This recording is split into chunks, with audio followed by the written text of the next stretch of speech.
Hello বন্ধুরা, এটি ইমেক চ্যানেলে তোমাদের স্বাগত। বন্ধুরা, তোমরা যারা আরআরবি গ্রুপ ডির ফর্ম ফিল আপ করছো বা পরে ফর্ম ফিল আপটি করবে, তোমরা অনেকেই জানো না যে আরআরবি গ্রুপ ডির তোমরা পোস্ট প্রিফারেন্স কীভাবে দেবে। বা অনেক ক্যান্ডিডেট কী করছে, তাড়াহুড়ো ফর্ম ফিল আপ করতে গিয়ে তারা পোস্ট প্রিফারেন্সগুলো ভুল করে ফেলছে। বন্ধুরা, তোমাদের বলে রাখি যে তোমরা সব কিছু পরবর্তীকালে তোমরা সব কিছু মডিফিকেশান করলেও তোমরা পোস্ট প্রিফারেন্স কিন্তু মডিফিকেশান করতে পারবে না। তাই এখনও ভালো করে বলছি যে তোমরা ভালো করে সময় নিয়ে তোমাদের পোস্ট প্রিফারেন্সগুলো দাও। এটাই তোমাদের এক্সামে তোমাদের এফেক্ট করবে। তাহলে আজকে আমি এই বিষয়গুলি তোমাদেরকে বলে দেবো যে তোমরা পোস্ট প্রিফারেন্সগুলি কী করে দেবে। তাহলে এখনও যারা তাড়াহুড়োর মধ্যে ফর্ম ফিল আপ করে ফেলছো, তাহলে তোমরা একটু সময় নাও। তোমরা ভালো করে তোমাদের পজিশন মতো তোমরা পোস্ট প্রিফারেন্সগুলো দেখে তোমরা সেই হিসাবে ফিল আপ করো। এমন যে না যেখানে তোমাদের সিট বেশি আছে সেখানেই তোমরা ফর্মটি ফিল আপ করে দাও। দেখা গেলো তোমরা যেই সাবজেক্ট ধরলাম কেউ ইলেকট্রিশিয়ান বা ফিটার, তোমরা এমন জায়গায় ফিল আপ করছো যেখানে হয়তো ইলেকট্রিশিয়ান ক্যান্ডিডেট, কিন্তু সেখানে সিট আছে মেকানিক্যাল ডিপার্টমেন্টে, তোমরা সেখানে সিট বেশি দেখে তোমরা ফর্মটি সেই পোস্ট প্রিফারেন্স সেটাই দিয়ে দিলে। তাহলে এটাই কিন্তু তোমাদের কাজের ওপর এফেক্ট করবে। আরও অন্যান্য বিষয়গুলো তোমাদের এফেক্ট করবে। তাহলে আমি বলে দেবো যে কীভাবে তোমরা পোস্ট প্রিফারেন্সগুলো সিলেক্ট করবে, মেকানিক্যাল, ইলেকট্রিক্যাল, বিভিন্ন ডিপার্টমেন্টে অনুযায়ী তোমরা কীভাবে ফর্মটি ফিল আপ করবে, বিস্তারিত সব কিছু। আর যদি আমার ভিডিও ভালো লাগে তাহলে অতি অবশ্যই লাইক, শেয়ার, সাবস্ক্রাইব করো। কোনো প্রবলেম হলে কমেন্টে জানাও। আর যদি তোমরা ফর্ম ফিল আপের ডিটেলস ভিডিও দেখতে চাও আমাকে তাও কমেন্টে জানাও। আমি তোমাদের জন্য ডিটেলস ভিডিও ফর্ম ফিল আপের আপলোড করে দেবো। তাহলে চলো দেখে নেওয়া যাক পোস্ট প্রিফারেন্স তোমরা কীভাবে দেবে। তাহলে প্রথমেই দেখো, আমি এখানে ওয়েস্টার্ন রেলওয়ে মুম্বাই জোনে তোমাদের যে ভ্যাকেন্সিগুলো আর পোস্টগুলো তোমাদের দেখাবো। দেখতেই পাচ্ছ এখানে টোটাল যে ভ্যাকেন্সি আছে প্রায় 4,672টি টোটাল মুম্বাই জোনে ভ্যাকেন্সি আছে। আর এখানে যে পোস্টগুলো তোমরা দেখতে পাচ্ছ বিভিন্ন ডিপার্টমেন্ট, তারপর দেখতে পাচ্ছ তোমরা signal and telecommunication, mechanical, engineering, mechanical, western railway, electrical. তাহলে তোমরা দেখবে তোমাদের সুটেবল প্রিফারেন্স কী হয়। কেউ যদি মেকানিক্যালে থাকে বা কেউ যদি ইলেকট্রিক্যালে থাকে, তোমরা চেষ্টা করবে তোমরা যেই সাবজেক্টে বা যেই ফিল্ডে তোমরা কমফর্টেবল তোমরা সেই হিসাবেই ফর্মটি ফিল আপ করবে। কেউ যদি মেকানিক্যাল জোনে কমফর্টেবল হয়, সিট বেশি দেখে তোমরা কখনো ইলেকট্রিক্যালে ফর্মটি ফিল আপ করে দিও না। যাতে সিট বেশি, তোমরা ভাবলে যে সিট বেশি তাহলে সেখানেই হয়তো আমার চাকরিটা পাওয়ার চান্স বেশি থাকবে সেই হিসাবে। তেমন দেখতে পাচ্ছ এখানে ইলেকট্রিক্যালে পোস্ট তোমরা দেখতে পাচ্ছ 169 আছে। সিগন্যাল অ্যান্ড টেলিকমিউনিকেশানে তোমাদের 4,442টি তোমাদের সিট আছে। তাহলে তোমরা তোমাদের জোন ওয়াইজ বা তোমরা যেই জোন হয়ে ফিল আপ করো না কেন, তোমাদের সাবজেক্ট ওয়াইজ তোমাদের যেটাতে তোমরা কমফর্টেবল তোমরা সেখানেই ফিল আপ করো। তারপর দেখো, তারপর যে টোটাল এখানে অনেক আছে, যেমন দেখো পয়েন্টসম্যান বিতে তোমাদের ট্রাফিক এখানে আছে প্রায় সিট আছে 506টি। তাহলে কেউ যদি আইটিআই থেকে থাকো তাহলে তোমরা তোমাদের যে কোর সাবজেক্ট আছে, তোমরা যদি কেউ আইটিআইতে সাবজেক্টে ভালো হয়ে থাকো বা কোর সাবজেক্ট হিসাবে তোমরা ফিল আপ করো, বা কেউ যদি শুধু 10th পাস থাকে তোমরা চেষ্টা করো যে তোমরা তোমাদের সাবজেক্ট ওয়াইজ ফর্মটি ফিল আপ করার প্রেফারেন্স হিসাবে তোমরা কোনটাকে ফার্স্টে রাখবে সেই হিসাবে। তা কেউ যদি মেকানিক্যাল ডিপার্টমেন্টে হয় তারা বা ফিটার ট্রেড হয় তারা চেষ্টা করবে তারা মেকানিক্যালটাকে তাদের ফার্স্টে রাখতে। আর কেউ যদি ইলেকট্রিক্যাল হয় তারা চেষ্টা করবে ইলেকট্রিক্যাল সাবজেক্টটাকে বা ইলেকট্রিক্যাল ডিপার্টমেন্টটাকে তারা ফার্স্ট প্রেফারেন্সে রাখবে। তাহলে কারণ এটা তোমরা একবার দিয়ে দিলে পরবর্তীকালে তোমরা চেঞ্জ করতে পারবে না। তারপর দেখো তোমাদের কলকাতা ডিভিশন যেটি আছে, তোমাদের কলকাতা ডিভিশন দেখতে পাচ্ছ এখানে টোটাল যে কলকাতা ডিভিশনের সিট আছে তোমাদের এখানে প্রায় 1,817খানা তোমাদের পোস্ট আছে। তাহলে এখানে তোমরা দেখতে পাচ্ছ যে এখানেও তোমাদের প্রায় সিগন্যাল টেলিকমিউনিকেশানে 102টি সিট আছে। সবচেয়ে যে সিটটি আছে সেটি হচ্ছে পয়েন্টসম্যান বি ট্রাফিক, 339টি সিট আছে। তাহলে আমি বলবো যে তোমরা যদি কেউ আইটিআই তোমরা যদি ফিটার ট্রেড হয়ে থাকো, তোমরা পোস্ট প্রিফারেন্সে তোমরা তোমাদের মেকানিক্যাল ডিপার্টমেন্ট যেটা আছে তোমরা সেটাকে সবার প্রথমে রাখবে। আর কেউ ইলেকট্রিক্যাল হলে ইলেকট্রিক্যালটাকেই রাখবে। তোমরা একটু সময় নাও, সময় নিয়ে তোমরা ফর্মটি ফিল আপ করো। ইউটিউবে অনেক চ্যানেল আছে যারা ফর্ম ফিল আপের ভিডিও বানাচ্ছে, কিন্তু তারা পোস্ট প্রিফারেন্স হিসাবে কিছুই বলছে না। তো তাদের কথা শুনে তোমরা তাড়াহুড়ো করে ফর্মটি ফিল আপ করে দিও না।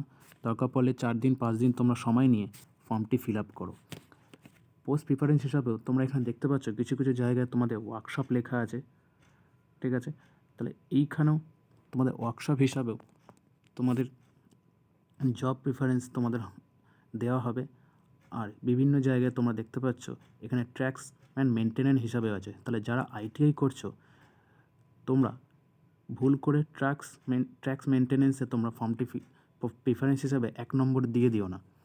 কারণ তোমাদের সাবজেক্ট হিসাবে বা তোমরা যখন কাজ করবে, যারা মেকানিক্যাল ডিপার্টমেন্টে আছে বা এতদিন যারা মেকানিক্যাল ডিপার্টমেন্টে কাজ করেছে বা যার সম্বন্ধে জানো, তোমাদের সেই ডিপার্টমেন্টে কাজ করতে তোমাদের সুবিধা হবে। বা যারা 10th 12 আছো, তোমরা যদি চাও যারা আইটিআই করেনি তাদের জন্য ট্র্যাক্স মেনটেন্যান্স দিলে সুবিধা হবে, বা পয়েন্টসম্যান বি, এইসব বিষয়। যেমন এখানে তোমরা দেখতে পাচ্ছ যে পোস্ট প্রিফারেন্স তোমরা দেখতে পাচ্ছ এখানে তোমাদের যে অ্যাসিস্ট্যান্ট সিগন্যাল আর টেলিকমিউনিকেশন আছে, এখানে ডিপার্টমেন্ট তোমরা দেখতে পাচ্ছ 3টে ডিপার্টমেন্ট আছে, প্রোডাকশন ইউনিট, সিগন্যাল অ্যান্ড আর হচ্ছে ওয়ার্কশপ। তাহলে আর এখানেও তোমরা দেখতে পাচ্ছ সবার নিচে দেখো অ্যাসিস্ট্যান্ট অপারেটর ইলেকট্রিক্যাল, এখানেও তোমাদের general service, production unit, workshop. তাহলে এই হিসাবে তোমরা কোনটাকে পোস্ট প্রেফারেন্স হিসাবে 1 নম্বরে রাখবে সেটা তোমরা তোমাদের সাবজেক্ট রিলেটিভ দেখে তারপর তোমরা দেবে। আর সমস্ত ক্যান্ডিডেটদের জন্য কোনটি বেস্ট পোস্ট প্রিফারেন্স হবে আমি সেটা তোমাদের বলে দেবো, যেটা all candidate 10th ITI, CA বা অ্যাপ্রেন্টিসশিপ স্টুডেন্টরাও দিতে পারবে। আর আগেই বলে রাখি, তোমরা ইউটিউবের অনেক ভিডিও আছে যেটা তোমাদের মিসগাইড করছে। তাড়াহুড়োর মধ্যে তোমরা ফর্মটি ফিল আপ করে দিও না, একটু সময় নাও। বারবার বলছি তোমরা সময় নিয়ে ফর্মটি ফিল আপ করো, কারণ একবার পোস্ট প্রিফারেন্স দিয়ে দিলে তোমরা চেঞ্জ করতে পারবে না। সব কিছু মডিফিকেশন করলেও পোস্ট প্রিফারেন্স কিন্তু তোমরা মডিফিকেশন করবে না। এটাই তোমাদের চাকরির সুবিধা, বা তোমাদের বাড়ির সামনে কাছাকাছি চাকরি হবে কি সেটাও তোমাদের এফেক্ট করবে। এবার দেখো বন্ধুরা, অনেকেই আছো যারা অনেক ক্যান্ডিডেট আছে, তারা বিভিন্ন ক্যাটাগরির মধ্যে থেকে থাকে। কেমন যদি কেউ মনে করে যে তারা যে কোনো পোস্ট হোক না কেন, রেলওয়ের যে কোনো পোস্ট হলেই আমরা করব, তার জন্য তারা যত খাটতে পারবে খাটবে। কিছু কিছু ক্যান্ডিডেট আছে যারা চায় যেন ভালো স্যালারি হোক, আর আরও কিছু ক্যান্ডিডেট আছে যারা চায় যে আমরা শুধু দিনে কাজ করব, রাতে কোনো রকম নাইট ডিউটি করব না। আর এরা আবার কিছু ক্যান্ডিডেট তোমরা পাবে যেখানে তারা দেখবে যে কী করে প্রমোশন তাড়াতাড়ি পাওয়া যায়। আবার অনেক ক্যান্ডিডেট যারা দিনরাত খাটতে রাজি, তারা শুধু চায় যে আমার চাকরিটা যেন হোক। তাহলে এই হিসাবেও তোমাদের পোস্ট প্রিফারেন্সটা ম্যাটার করে। তাহলে তোমরা যারা কেউ যদি কোনো ক্যান্ডিডেট যদি মনে করে যে আমার যে কোনো বা পোস্ট, বা কেউ যদি মনে করে যে আমার 8 ঘন্টায় ডিউটি হোক, কোনো ভারী কাজ যাতে না হয়, তোমরা সেই হিসাবে আমি বলবো তোমরা এখানে ট্র্যাকম্যান, তোমরা পোস্ট প্রিফারেন্সকে তোমরা 1 নম্বরে রাখতে পারো। কারণ তোমরা জানো পয়েন্টসম্যান তোমরা ট্র্যাক মেনটেন্যান্স তোমরা দেখেছো, কেউ যদি মনে করে তারা পয়েন্টসম্যান হিসাবে তোমরা নিতে পারো। তাহলে পয়েন্টসম্যান তোমরা 1 নম্বর প্রিফারেন্স নিতে পারো। পয়েন্টসম্যান তোমরা দেখেছো যে যে ট্রেনে যারা স্টেশনে অনেক সময় দেখবে যারা সবুজ লাল ফ্ল্যাগ তারা দেখায়, তাহলে এই হিসাবেও তোমরা দিতে পারো। এখানে খাটনির কাজ তেমন নেই, রেলে অ্যাকচুয়ালি খাটনির কাজ আছে কিন্তু এটাতে কম হয়। বা কেউ যদি মনে করো যে আমি বাইরে কাজ করব না, রোদ্দুরে বেরোবো না, স্টেশনে বাইরে যাব না, তোমরা সেই হিসাবে তোমরা ওয়ার্কশপ দিতে পারো, টিএল অ্যান্ড এসি দিতে পারো। বা তোমরা অ্যাসিস্ট্যান্ট ওয়ার্কশপে ফর্ম ফিল আপ করবো, বা অ্যাসিস্ট্যান্ট কার্গো ওয়েগেন্স, বা যেখানে প্রোডাকশন হয়, যেখানে ট্রেনে সিট লাগানো হয়, লাইট বা ফ্যান এইগুলো মেরামত করা হয়, তোমরা সেই হিসাবেও দিতে পারো।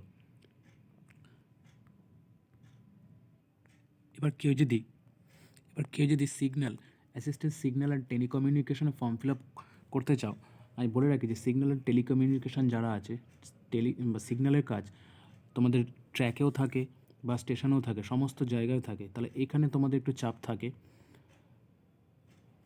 সিগন্যাল টেলিকমিউনিকেশন বা তোমাদের এখানে দেখতে পাচ্ছ অ্যাসিস্ট্যান্ট ট্র্যাক মেনটেন্যান্সে তোমাদের এখানেও তোমাদের সবসময় ট্র্যাকের মধ্যেই থাকে, সে দিনেও হতে পারে রাতেও হতে পারে, কোনো রকম প্রবলেম হলেই তোমাদের করতে হবে। তাহলে এই হিসাবেও তোমরা পোস্ট প্রিপারেন্স রাখতে পারো। আর তোমরা যদি কেউ সিগন্যাল অ্যান্ড টেলিকমিউনিকেশনও করে থাকো, তাহলে এইখানে তোমাদের পোস্ট প্রিপারেন্স তোমরা দিতে পারবে। বা কেউ যদি মনে করো যে আমার রেলের যে কোনো একটা পোস্টে চাকরি হলেও হবে, সেই হিসাবেও তোমরা দিতে পারো। বা তোমরা অ্যাসিস্ট্যান্ট ওয়ার্কশপ বা পয়েন্টসম্যান বি, কেউ যদি ITI বা 10th পাস করো, তোমরা যদি মনে করো যে পয়েন্টসম্যান বিতেও দেবে, তোমরা সেই হিসাবে পোস্ট প্রিফারেন্স 1 নম্বর দিতে পারো, কারণ এখানে তোমাদের খাটনি কম আর এখানে তোমাদের খাটনি বেশি। আর ওয়ার্কশপগুলোতে তোমরা জানো যে রাতে সাধারণত কাজ হয় না, দিনে 8 ঘন্টাই ডিউটি হয়, সেটাই হিসাবেও তোমরা একেও 1 নম্বর হিসাবে রাখতে পারো। আর তোমরা যদি মনে করো যে তোমাদের এর উপরে আরও ডিটেলস ভিডিও দরকার, যে কোন পোস্ট, কত স্যালারি বা কিভাবে তাদের কাজ করা হয় ডিপার্টমেন্ট, সেটাও আমাকে কমেন্টে জানাও, আমি সেটাও তোমাদের জন্য ডিটেলস ভিডিও আমি নিয়ে আসব। আবার কিছু ক্যান্ডিডেট আছে তারা চায় যেন বেশি আমি স্যালারি পাই, তার জন্য তোমরা ট্র্যাক্স মেনটেন্যান্সকে 1 নম্বরে রাখতে পারো, কারণ এখানে তোমরা প্রচুর পরিমাণে ওভারটাইম করতে পারবে, এক্সট্রা টাকাও তোমরা পাবে। তাহলে এই হিসাবেও তোমরা রাখতে পারো। দেখো, পোস্ট প্রিফারেন্স পুরোপুরি তোমাদের উপর ডিপেন্ড করছে, আমি জাস্ট আমার মতামত তোমাদের সাথে শেয়ার করছি। আমি এটাই বারবার এখনও বলবো যে তোমরা তাড়াহুড়োতে ফর্মটি ফিল আপ করো না, একটু সময় নাও। তোমরা সব কিছু তোমাদের সাবজেক্ট ওয়াইজ বা তোমাদের যেটাতে সুবিধা হয় সেই হিসাবে তোমরা পোস্ট প্রিফারেন্স দাও। তাহলে এই হলো বন্ধুরা একটা আপডেট। যদি ভালো লাগে তাহলে অতি অবশ্যই সাবস্ক্রাইব করো, লাইক করো। আর যদি কোন পোস্ট কী কাজ হয় তোমরা সেই ডিটেলস ভিডিও চাও, আমি সেটাও তোমাদের জন্য নিয়ে আসবো। তাহলে দেখা হবে পরবর্তী কোনো জবের আপডেটে।